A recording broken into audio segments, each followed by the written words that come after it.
to Cooper Talk. Welcome to Cooper Talk. I'm your host, Steve Cooper, and remember, I'm only as hip as my guest.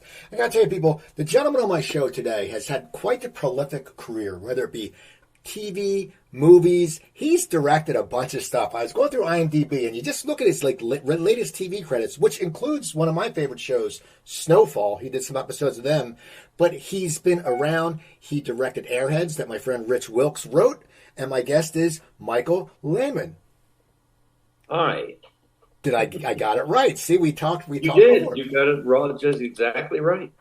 Do you ever just look back at your body of work and go, "Holy crap! I've done a lot." Yeah, well, sometimes I do, and then I question myself, which I'm apt to do anyway, and I say, have I put quantity over quality? Should I have been one of these filmmakers who produced something every few years? It was, they spent forever honing all the details. At some point in my life, I decided that I really, really love directing. I love being on set. I love working with actors. I love all the challenges of making stuff. And so I opted to some degree, not for quantity over quality, but I'm happy with the quantity. Let's put it that way. It's funny. You said you're happy being on set. And I've talked to a lot of actors, and I haven't talked to a director about how COVID has changed the set. Like actors, we know, yes, you have to eat in your trailer. You can't take all the granola crunch bars from Crafty anymore because they'll say, we got to serve you. But how does it affect the director and the back of the house? Because you're you're around your cameraman. How has it changed for you? Oh, it's terrible. And everybody, the actors, the director, the DP, for the first ADs, the people that are close on the set to everybody, we're all zone A, which means we all have to follow the strictest protocols.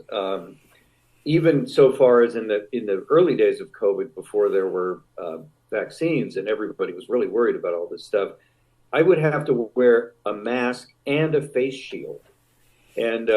And I couldn't get near the actors without the mask and the face shield on, because the actors, of course, didn't have a mask on, at least when the camera was rolling. And they built these little booths for the actors to sit in between takes. The whole thing, it was intense. It was weird. It was horrible. It was disorienting, and it was alienating. But we all suffered it.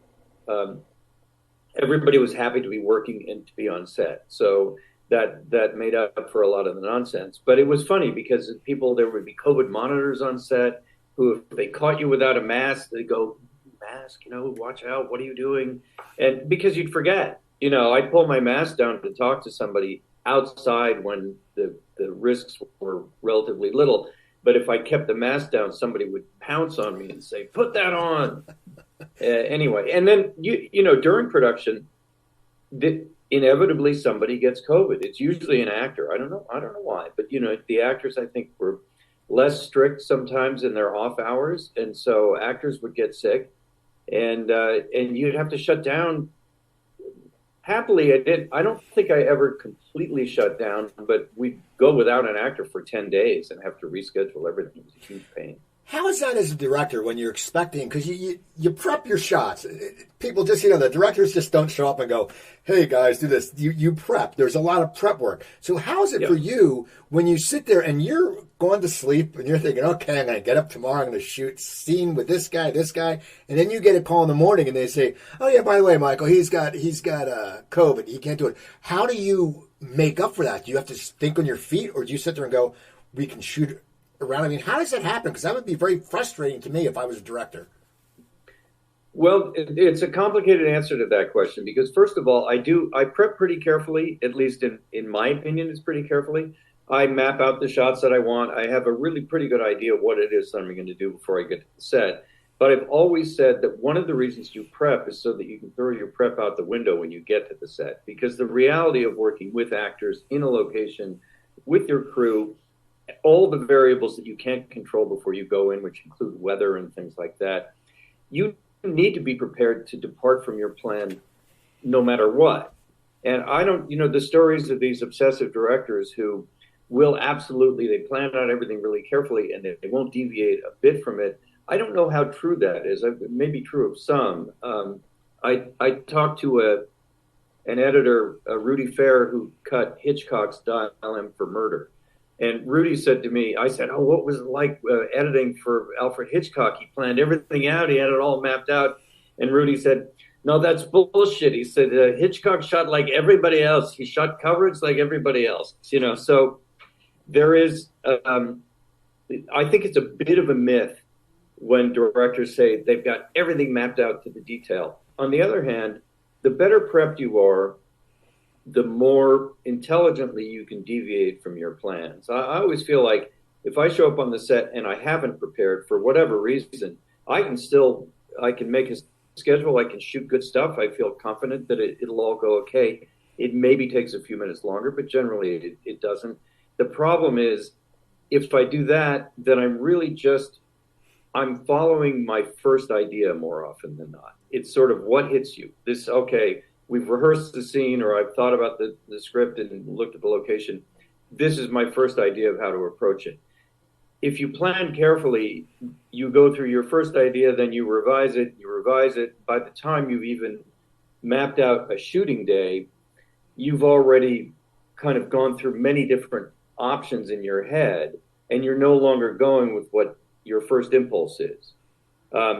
But with all that prep in mind, if you see something completely different when you see the scene unfold as you rehearse, you're comfortable. It's like, well, I know I was planning on these things. I don't want to change those, so I'll keep that, but I'll make these changes here. But the simple answer to your question is if I show up at the set, especially these days in the schedules that you have for streaming shows and cable shows, that sort of thing, if I show up and they say, change of plans, we're going to shoot this completely different sequence today, I'm fine. It's like, okay, let's see what we got. And it's part of the fun of having had the amount of experience I've had, that as a director, I'm usually very, very comfortable on set, regardless of what is being thrown at. How did you become a director? Because you think of kids when kids, they want to be actors, some kids want to be writers, but you never really, like, I never went. I grew up in a nice town, and I never went to somewhere where a kid in elementary school said, "Oh, I want to be a director." You're like, well, you no clue. What was your path? Because it amazes me. Kids are imaginative, but when you're in high school, my creative writing teacher told us write. No one ever said, "Hey, direct." And the plays in the school were directed by the head of the theater department. But what was your path? I mean, what got you into directing? What kind of kid were you? I was sort of the music and art kid. Musically, I wasn't that good, but I played the guitar in a band and I liked it. It was a big part of my life. But I was an artist, a visual artist, a drawer. I did cartoons, I did paintings, I did that sort of thing. And in fact, when I got out of high school, I applied to university, and I also was going to apply to art school. I grew up in San Francisco. I drove down to Cal Arts, which was a kind of interesting, fairly new art school down here in Southern California. I drove with a portfolio in my hands, and I walked onto the campus, and I looked around, and I said, I'm not going to spend my college years in Valencia. It's just not going to happen. So I never even applied. But I went to Cal Berkeley as a freshman and split my time between philosophy classes and studio art classes.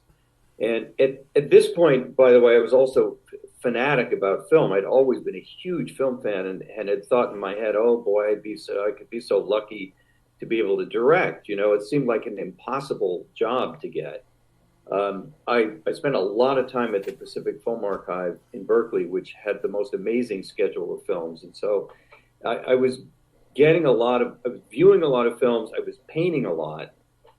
And I had spent a little bit of time in New York the summer before. And I said, I don't want to be in California. I don't want to have anything to do with any of this stuff. I'm going to go to New York and go to art school, which I did. And I enrolled at the School of Visual Arts. And at the School of Visual Arts, I took my first film class and shot Super 8.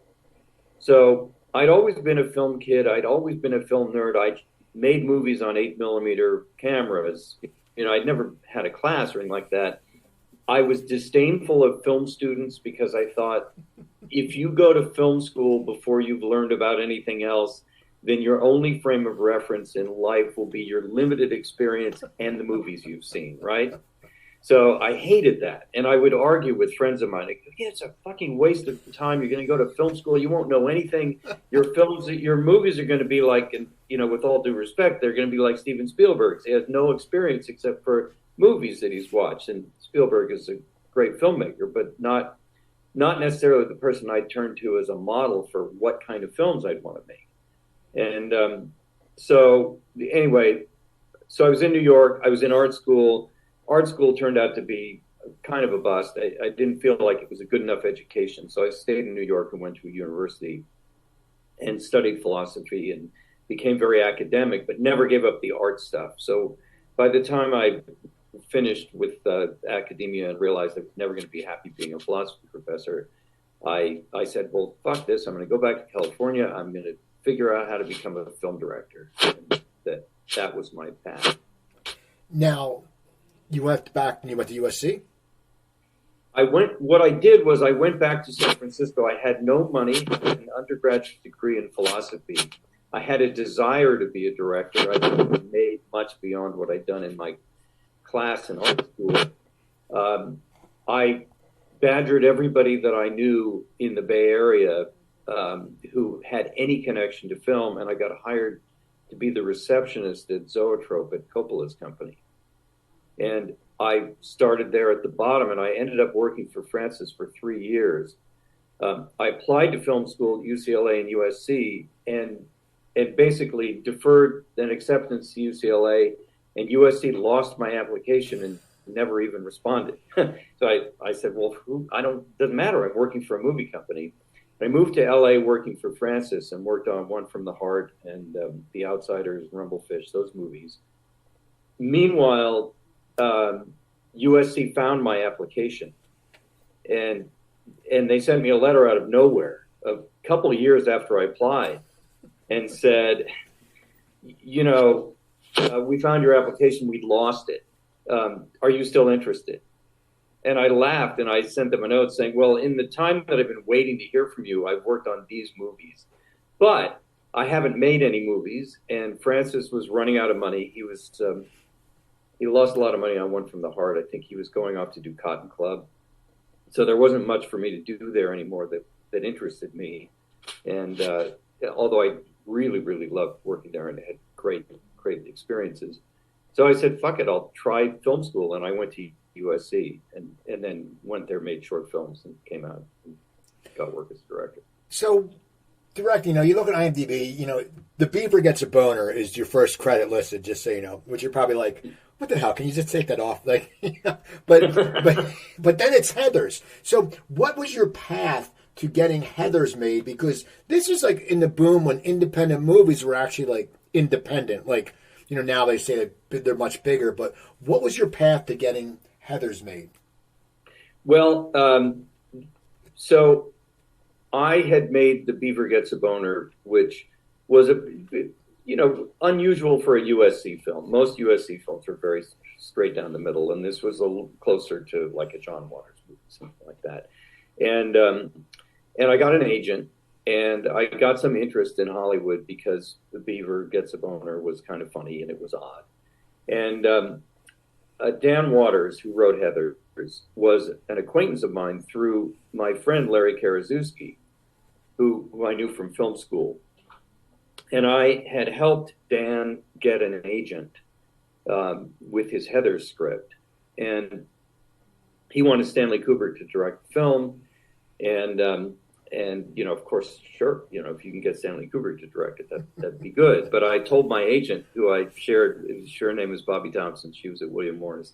I said to her, when Stanley passes, can we figure out whether there's a way for me to do this at New World Pictures that had taken an interest in The Beaver Gets a Boner? And so with producer Denise Denovi and Dan Waters obviously involved, we set the movie up at New World. It was very lucky. The script was unbelievably great.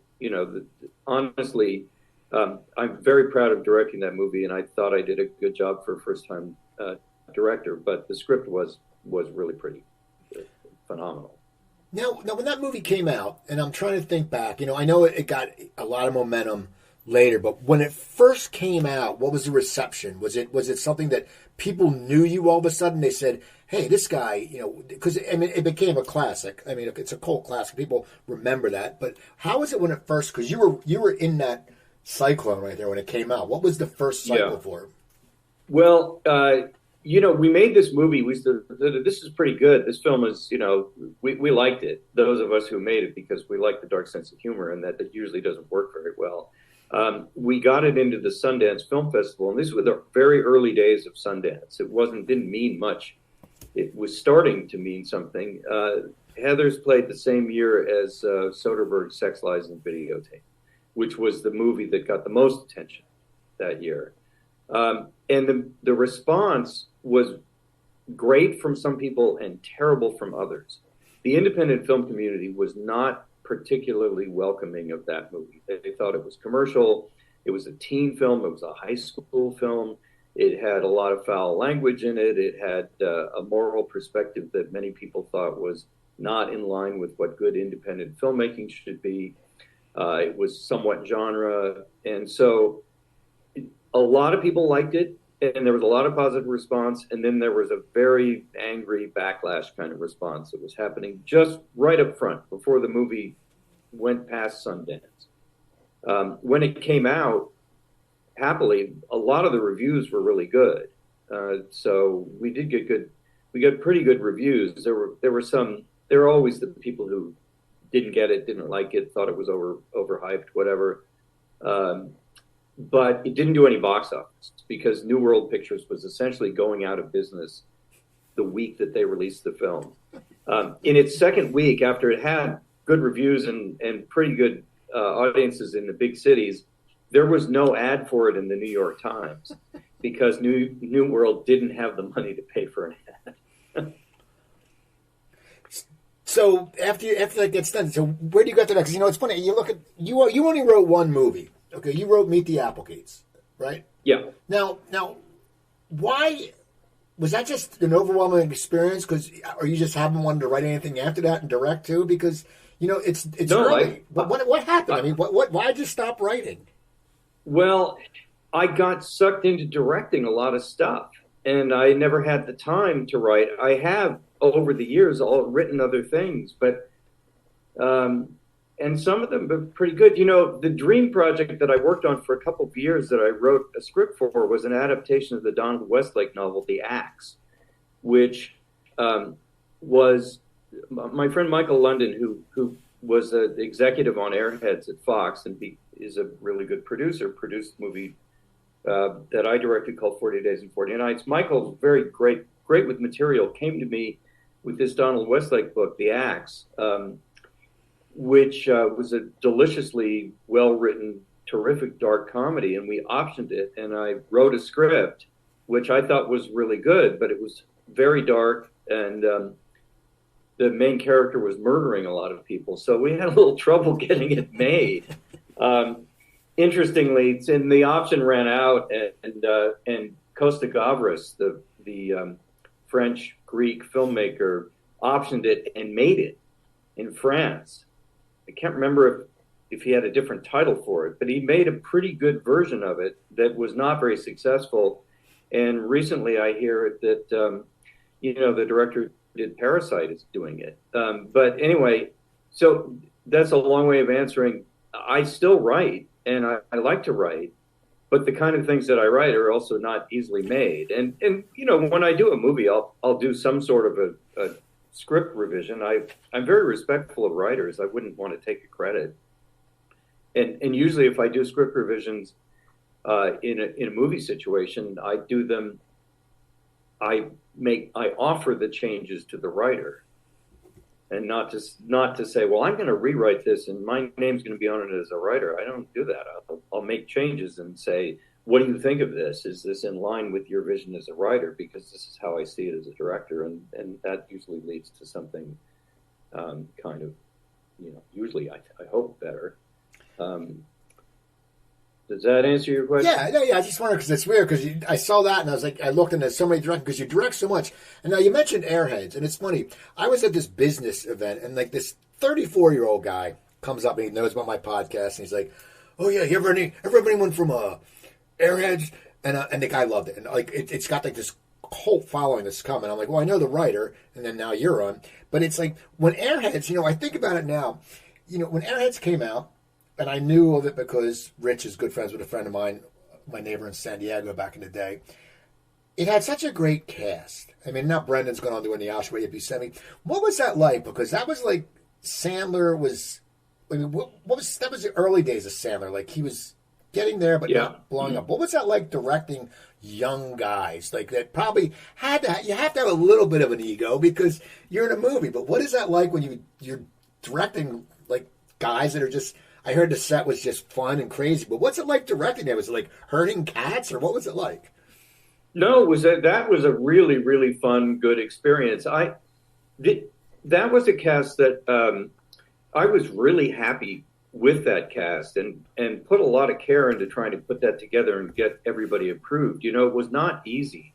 Sandler was on our list of people to target at the start because he was on SNL, but he wasn't a movie star. I don't think he'd done anything. Maybe he'd done Bobcat Goldthwait's movie, Shakes the Clown. He was in that. He'd done a couple things, but he was a popular SNL cast member, and he wasn't going to play the lead anyway. I didn't think that was right. So Brendan was suggested as a possibility. I remember John Cusack was suggested as a possibility.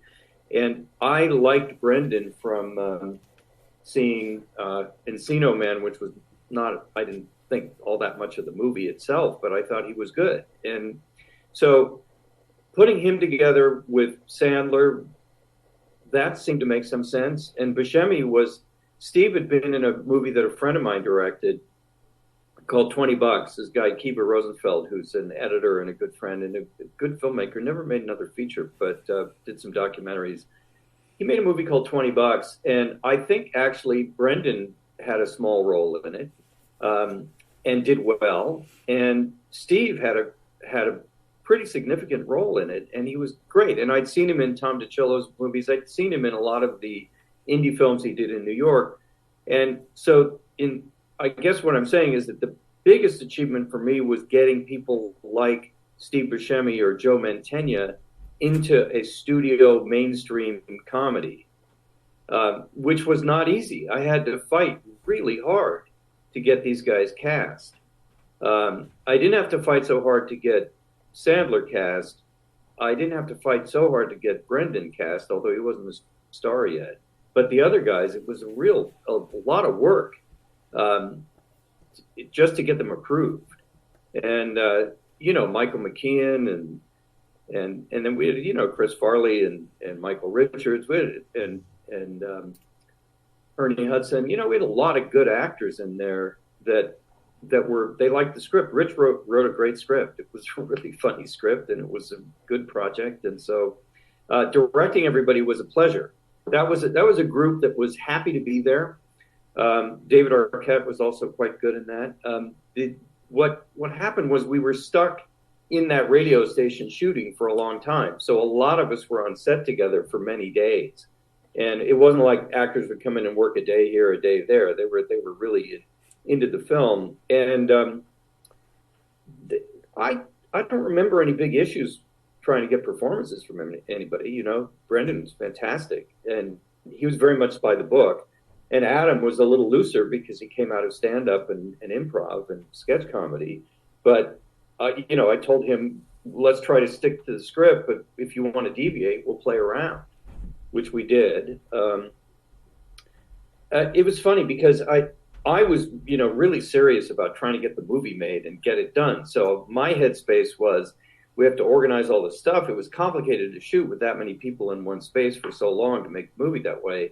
And I remember one night, we did a lot of nights, I was shooting and I took a break to get a snack, and Sandler and Buscemi were hanging out at the craft service getting some food, and they were both giggling like crazy. And I said, I said, what are you guys, what's going on? Why are you so happy? And they were giggling like, Dad caught them. I said, you're not high, are you? And they started giggling a lot more. And I realized that probably the people who were in the movie were having fun in a different way than I was. Now, as I say, your career is probably, you did early in your career, you did an episode of Homicide, which was a great, it sucks that you really can't find that series like streaming, because Reed Diamond's been on my show, and Polito, when he was alive, was on my show, and he told me how it was such a pain in the ass to take Polito's role, because people really like Polito. Then Reed comes on, and he's this good-looking young guy, and you go from John Polito. Yeah. And it's one of those shows that was so gritty. What was it like directing that? Because what I've heard is it had a low budget, but it had an innovative view. It had more like a gritty thing. How did you end up with that job? I mean, were you trying to also do TV besides movies? No, in fact, what happened was I'd never done TV. I was developing a project that Vince Gilligan wrote that Barry Levinson and Mark Johnson were producing. It was called Two-Face. It never got made. It was an amazing script. It was complicated, difficult material.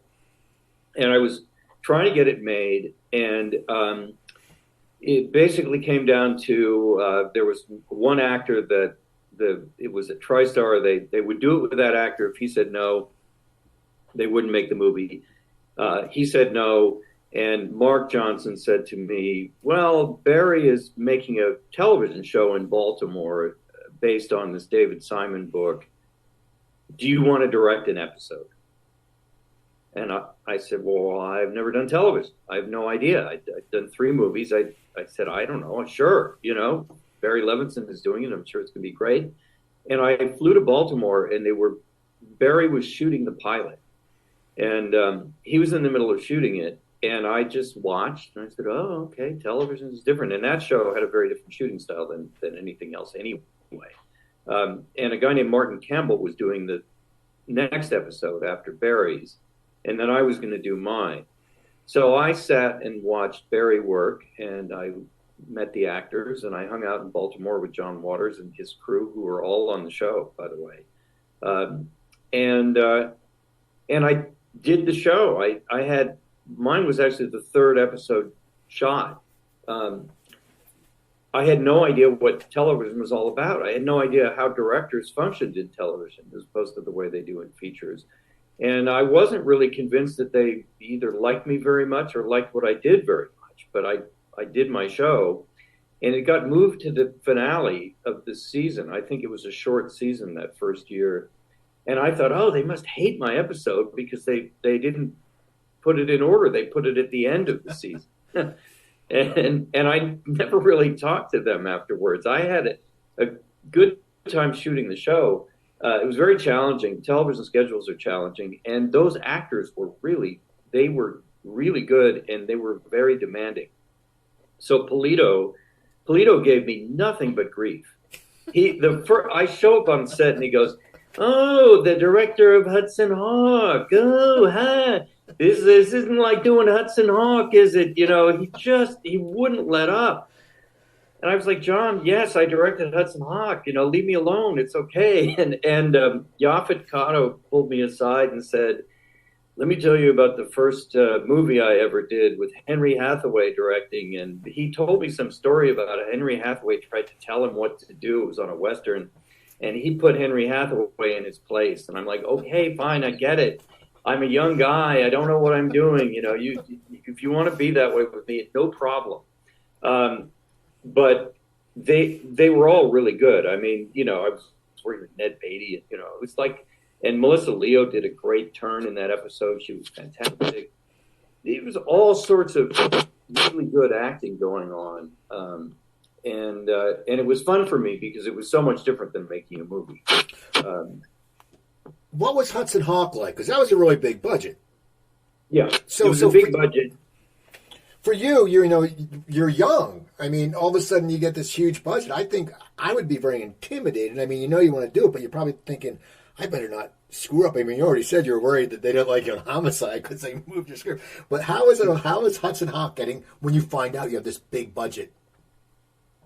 I was too stupid to be intimidated. I mean, you know, I had worked on big budget movies. I guess I worked on One from the Heart, was supposed to be a small movie, became a rather big movie, and it was unsuccessful commercially. So I'd been around filmmaking at a higher level than what I'd done when I did Meet the Applegates and Heathers, but I'd never run across people like Joel Silver or Bruce. You know, that level of Hollywood ego power.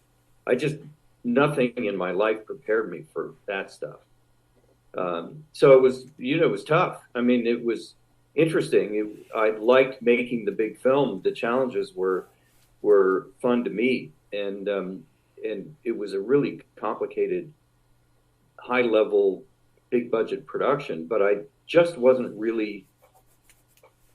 I think I didn't really know how to deal with all the massive egos and agendas that go on at that level. So, you know, I focused on making the film. We were also trying to make a really unusual picture, and I also learned that you don't do that when you're making when you're spending a lot of money that the studio has. You don't do it unless you're willing to, you know, sort of you do it at your own peril, you know, and it was tough. I mean, and the movie is unusual. I'm very proud of the movie for being what it is, which is not like anything else that was being made then in that format, and it has its following still, but mostly I was just beaten up. You know, it's so funny. You look at, you know, all the actors you've just mentioned, you know, Bruce Willis and Ned Beatty, Yaphet Kotto, Polito, and I had to ask you this, and before I forget, what was it like working with George Murison? That must have been the most random thing, because he was, if you don't know, George Murison was a basketball player, played for the Washington Wizards or Bullets, I think, back then. He was like 7'2", maybe 7'4", I don't even know. No, I think taller than that. He might have been like 7'5". He was really tall. When you got connected to that project, did you know that like a 7'5" NBA player was going to be in it, or did you think maybe they'll get a really tall, trained actor? No, I think, you know, that movie was very much Billy Crystal's movie, and he was looking for a director, and I had a project fall apart, and I wanted to do something, and I thought, well, this is really unusual. This is different than anything I've done. It was more of a kid's movie in a way, and I like Billy quite a bit, you know, and I thought, all right. And Billy came to me and he said, I've got this guy, George Murison. He plays in the NBA.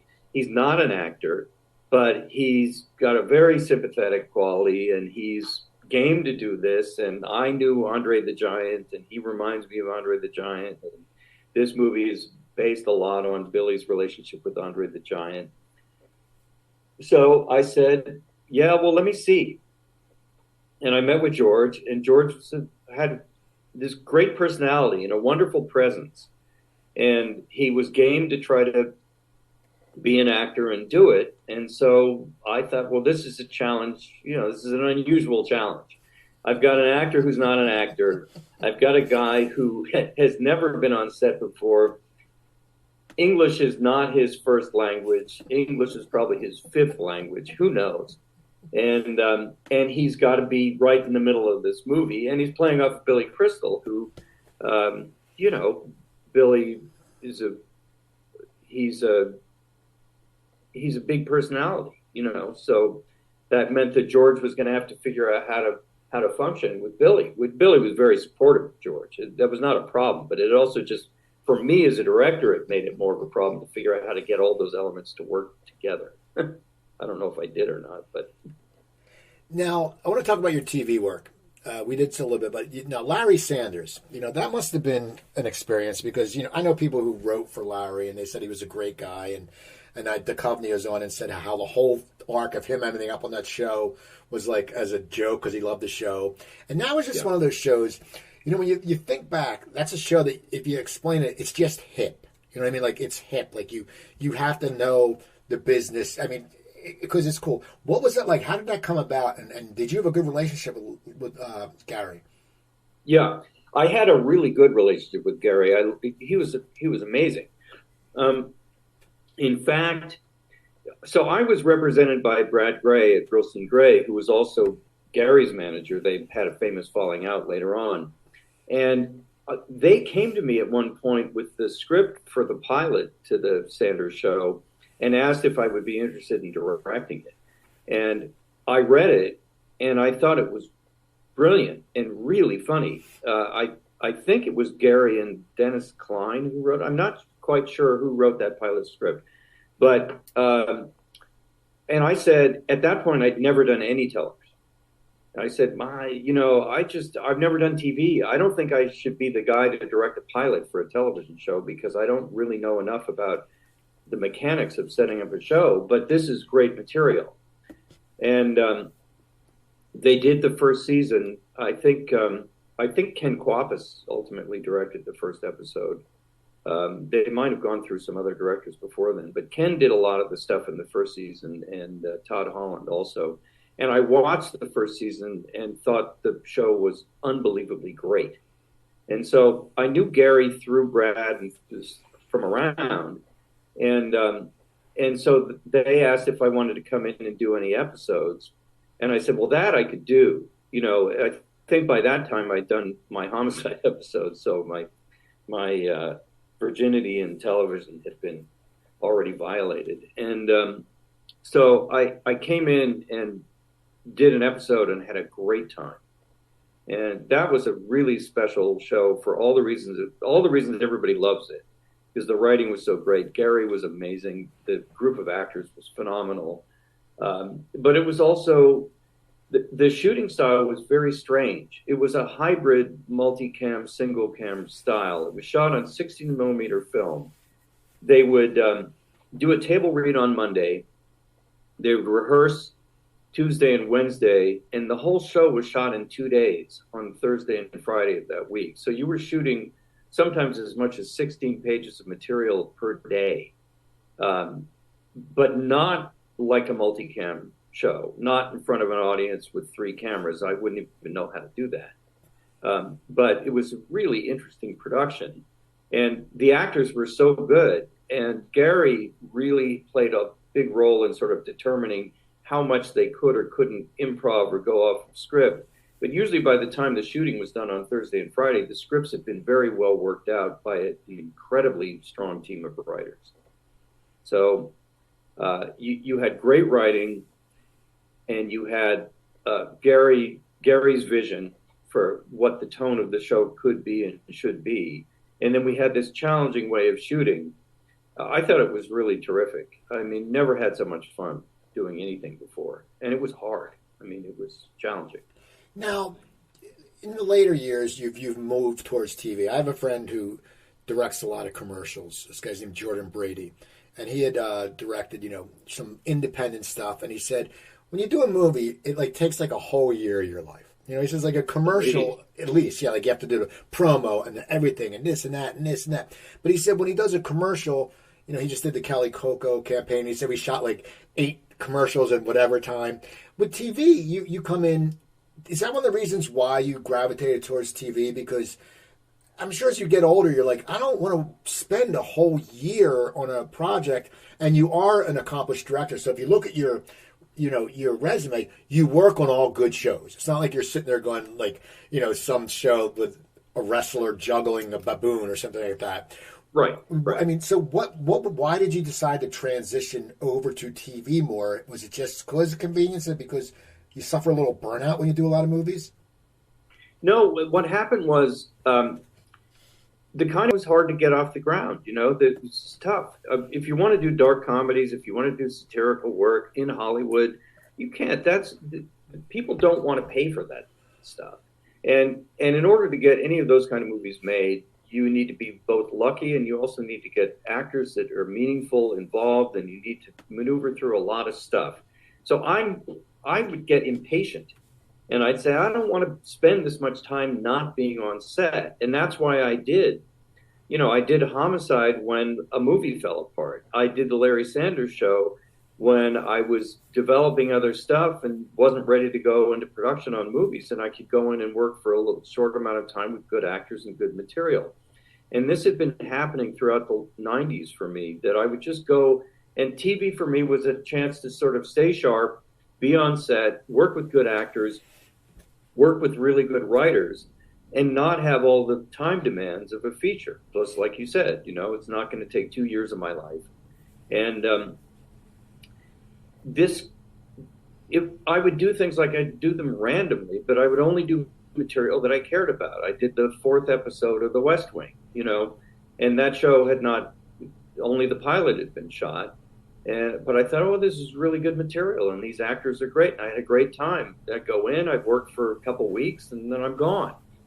So you don't have all the headaches of having to follow a project from start to finish. But you also get all the disadvantages of not being fully engaged the way you are in feature, and you can't put a personal stamp on it as much as you can when you make a feature.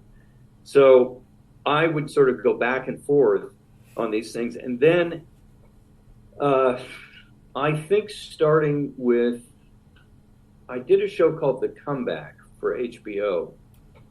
Lisa Kudrow, right? Yeah, and I really, really loved it. And I really had a great time. And I did, I think, 4 episodes. So that may have been, I did a number of Larry Sanders episodes, but I did them spread out over a few years. And I think The Comeback may have been the first time that I did a bunch of episodes in a cluster. And I realized you can get invested in a good show, not quite the same way as you do in a feature, but still really be in there and get some ownership in the show, creative ownership in your own head. And I found that really interesting. And then I found that the movies that I was able to get made in Hollywood were less and less interesting to me. And the material that was coming up in cable at that time, mostly HBO, Showtime, that sort of stuff, was far more interesting to me. And so it was really, I was going where the good material was. I was going to say that, yeah. I was going to say it must have been something where, as a director, when you're in the beginning of TV, it's one thing, but now it's such solid work. Like I said, Snowfall, different shows you've directed. It must be great as a director to go, wow, there's like 8 different shows I would like to work on. I mean, that must be great when you sit there and you have the choice and you have the name that you can get those projects. Yeah, it was. I felt I was very lucky at that time. I went from what, in my opinion, was one good show to another, and I had good relationships with the writers on these shows, and was very comfortable kind of helping them make the best possible versions of these things that we could make. And I was also lucky to work with really good actors, and so I learned a lot as a director also by going in and doing TV. At first, I thought, well, this is kind of like the old studio days in Hollywood, where as a director you'd come in and you'd be assigned to a movie and you'd do it and you'd work with the stars and they'd be happy and you'd get it done, and then you'd be on to something else. I actually kind of liked that idea, as opposed to being the auteur who sits in a room and conceives of something that's very personal, which is great, but and then you take forever and ever, and then you finally get a chance to make your movie. And since not everything I did was all that commercially successful, I realized how difficult it is when something comes out and doesn't do that well. Then nobody wants to talk to you, and then you have that much more difficulty getting your stuff made. And television, as a director, you could come in and really do good work. And if nobody wants to show, it wasn't the worst thing in the world. You could find something else to do. And, Well, it's funny, we were talking about hip shows. You also worked on Californication, which I've interviewed both David and Evan and Stephen Tobolowsky. I love that show. I lived in LA at the time, and I had the East Coast feed of Showtime, and I would get home, like I would know I could watch it at 6, or whatever it was on, or like on demand, or come a week and miss. What was that shoot like? Because that's a skilled group of actors. Yeah, that was also a really, really good experience. They shot that show every year. I think it was late spring, summer. It might have been in the summer during the time when other television shows were on hiatus. And doing Californication was so much fun that the people on it referred to it as California Vacation, because they would do their other work the rest of the year. and have to deal with all the miseries of regular television production. And then they do Californication, where you had a great cast that would come prepared, that were game to play if that was what needed to be done. You had Duchovny, who was basically a genius and also an extremely accomplished actor, and had a strong beat on the character because he was a producer on the show. You had a writer in Tom Kapanos, who was essentially, he had a writing staff, and he had a great writing staff, but he took ownership of those scripts in a way that I hadn't seen in other shows so much. And so there was a more singular voice in the writing. And so, long story short, it was a great show to come work on. It was challenging because the schedule was short. They didn't have a lot of money, and I think the episodes were shot in 5 days. But it was a really good team. The producers were fantastic. It was one of those things where I've just never, I was happy to show up and do that work, and always enjoyed, the episodes. They were good. They were really good stuff. How, as a director, how do you focus? Like, before that, you did a bunch of True Blood, too. Now, that's a vampire. That's completely different. I mean, how do you prep yourself to sit there and go, okay, this is an hour vampire, and people who follow vampires have, like, this certain knowledge. Like, the normal people who don't know vampires don't know. But how do you go, like, from back and forth to project? How do you get prepared mentally for something like, that's a longer shoot or a completely different subject? Well, and this is the other thing that's interesting about directing television, particularly good quality television, is that you can do very different kinds of material. So I'll work for a month on True Blood, and then I'll go do Californication, and you can't imagine those the very different kinds of things, and they require a completely different approach as directors. So for me, once I figured out the way television worked, what I found was that you have to look at what the show is. You have to look at how it was established when a pilot was made, what it is that's successful in the show, what it is that doesn't work in the show, how the actors like to work. And as a director, you come in and you say, I understand what this show needs to be, and I'm going to try to make the best possible version of it. I'm going to bring what I have and do what I can do. I'm not going to try to make it something different than what it is. That is not really very useful on a television show. So it was always a big challenge to make sure that my understanding of what the show needed to be was the right understanding, And in the case of True Blood, I could care less about vampires. I never had any interest in vampires. I like horror genre, but the vampire stories, they're not really horror the way, they're their own thing. But True Blood was satire. True Blood was a comedy. In my mind, the vampire stuff was just ridiculous. But it was a great opportunity to do real good social satire. And Alan Ball, who's a terrific writer, he saw it that way.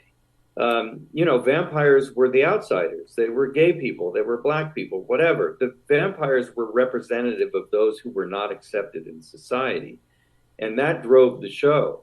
So my approach was make sure that those thematic elements were always there, and that dark sense of humor was always there. It was in the writing, and I could definitely find ways to play it and get the actors to do it.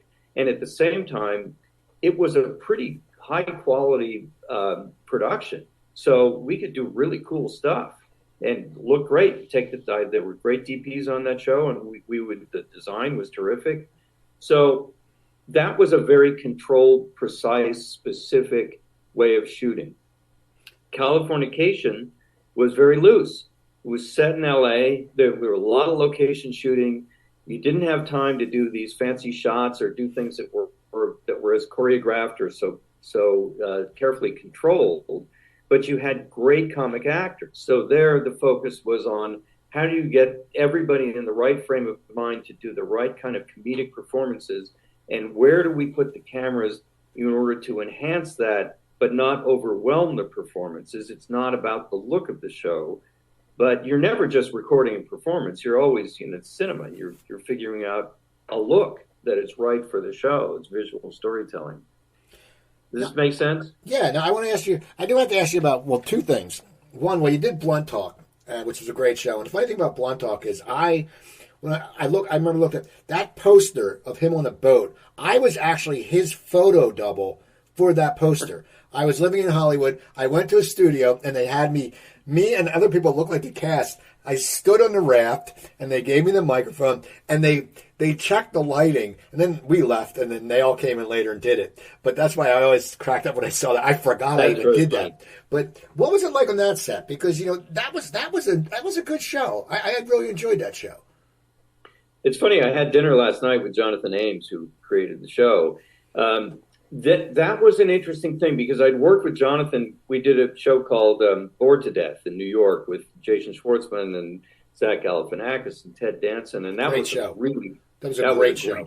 Yeah, and I really had a great time doing that show, and I love Jonathan. He's a terrific writer, and he set up Blunt Talk, and he said, will you come do any episodes? And I'm like, well, this is a workplace comedy about a news station. I said, I've done Larry Sanders' show, which is very different in look, but not so different in terms of tone and feel.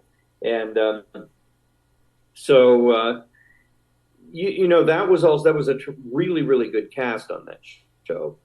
And Patrick Stewart is a great actor. He was a little bit out of his normal element, which was fun because he wasn't used to doing comedy.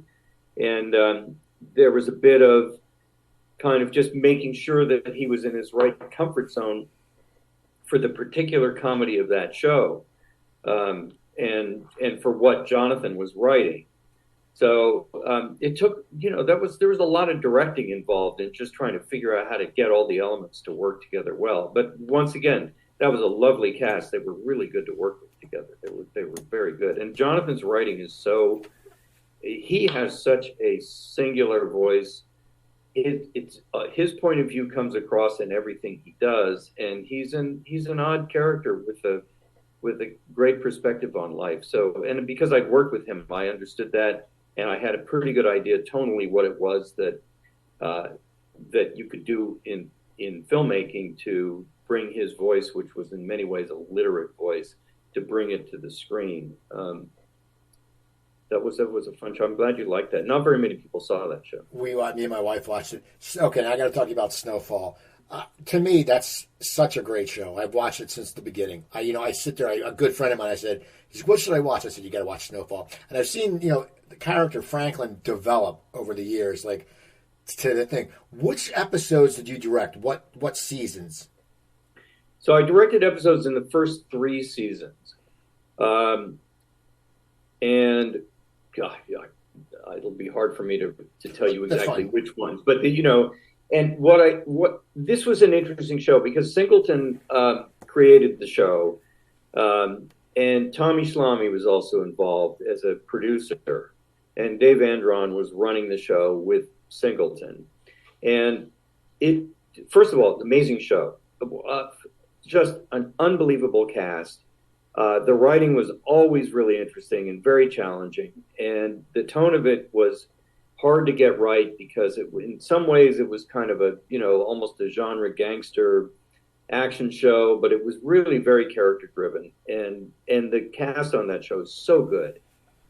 Each character was extremely well written, but each actor brought a lot to it. So the sense I got is that when they started the show, they wanted a combination of very experienced directors who, like me at that point, had done a lot of stuff and knew how to come in and get a show done.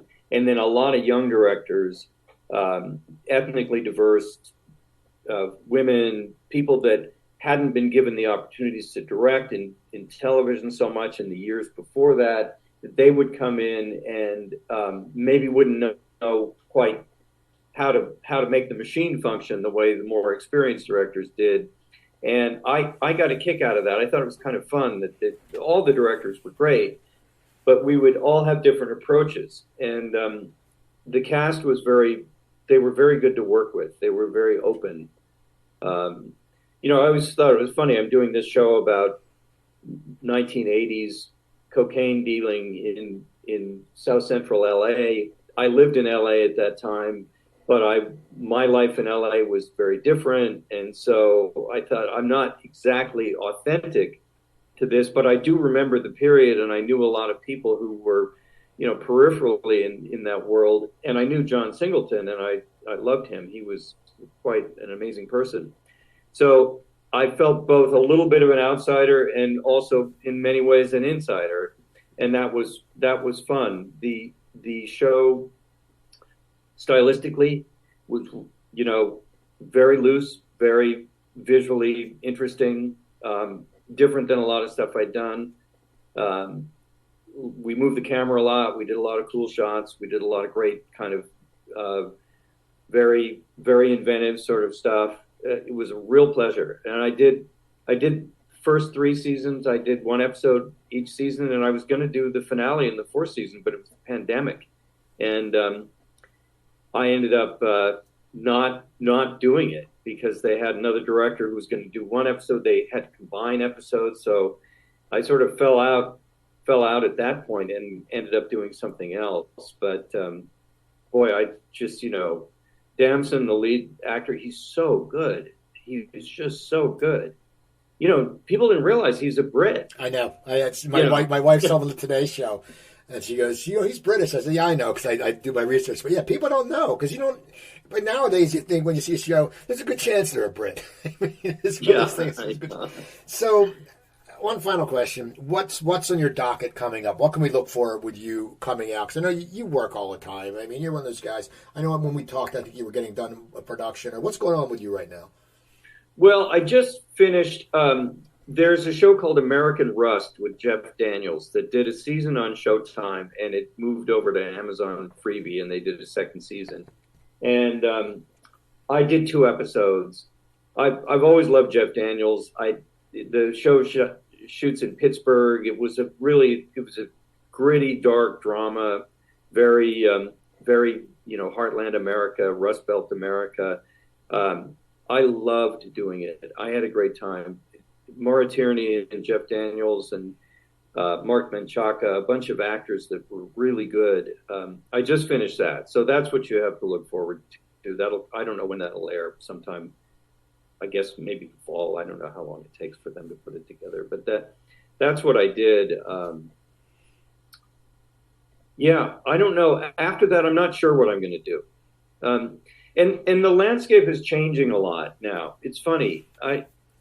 In some ways, I haven't really figured out where I fit in the things that are being done currently. So I don't know. We'll see. Something good. I mean, I've loved this Netflix thing I did. The Woman in the House Across the Street from the Girl in the Window. I had a great time. I think Kristen Bell she's phenomenal, and that was once again. It was an odd comedy, and that's what I really like to do. So I'm looking to see if I can find any more things that have that kind of unexpected tone, or a mix of tones. That challenge has always been fun for me. That's awesome, Mike. I want to thank you. People, go into IMDb, look up Michael Lehmann, Lehmann. Look at all his work. Go watch his movies. Go watch the TV shows, and you'll see, hey, that guy does a great job. People, go to my website, coopertalk.net. You can find over 950 episodes. Email me, Cooper at coopertalk.net. My Twitter's at coopertalk.